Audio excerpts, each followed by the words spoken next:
ابابیل ایک ایسا پرندہ ہے جو تمام جگہوں کو چھوڑ کر دور دراز سے انسانی آبادی کی طرف آتا ہے، کیونکہ یہ انسان کے قریب رہنا پسند کرتا ہے اور ایسے اونچے مقام پر اپنا گھونسلہ بناتا ہے جہاں کوئی آسانی سے پہنچ نہ سکے۔ لوگوں میں یہ جنت کی چڑیا کے نام سے بھی مشہور ہے۔ اس کی وجہ یہ ہے کہ وہ تمام چیزیں جو انسانی غذا میں شامل ہیں یہ ان سے بالکل بے رغبت ہوتی ہے، کیونکہ اس کی غذا صرف مکھیاں اور مچھر ہیں۔ ابابیل کی سب سے زیادہ دشمن چمگادڑ ہے، لہذا چمگادڑ اکثر اس کے بچوں کی گات میں لگا رہتا ہے۔ ابابیل کے بچوں کو جب کبھی یرکان کا مرض لاحق ہو جاتا ہے تو یہ ہندوستان آ کر ایک پتھری لے جاتی ہے اور اس کو اپنے بچوں کے اوپر رکھ دیتی ہے، جس سے اس کے بچے صحت یاب ہو جاتے ہیں۔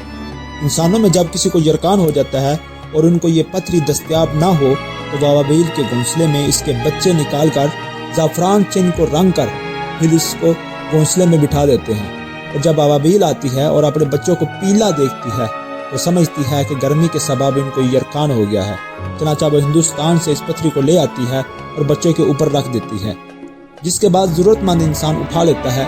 یہ ایک چھوٹی سی پتھری ہے جو حجر سنونو اور سنگ ابابیل کے نام سے مشہور ہے۔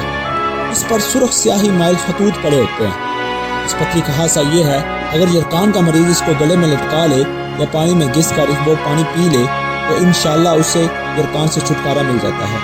حکیم ارسطو نے لکھا ہے کہ اگر ابابیل کی آنکھ نکال کر ایک کپڑے میں لپیٹ کر کسی تخت یا چارپائی میں باندھ دی جائے تو جو شخص اس تخت یا چارپائی پہ سونے کے لیے لیٹے گا اس کو ہرگز بھی نیند نہیں آئے گی، اور اگر ابابیل کی آنکھ کو سکھا کر کسی عمدہ قسم کے تیل میں گھس کر یہ تیل کسی عورت کو پلا دیا جائے تو وہ عورت تیل پلانے والے سے شدید محبت کرنے لگے گی۔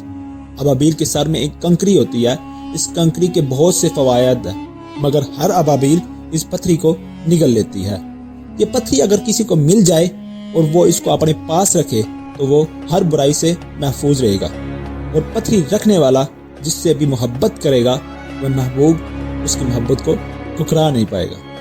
میں امید کرتا ہوں کہ آپ کو ہماری ویڈیو پسند آئی ہوگی، تو پلیز چینل کو لائک کر دیں، سبسکرائب کر دیں، شیئر کر دیں۔ ملتے ہیں اگلی ویڈیو میں۔ والسلام۔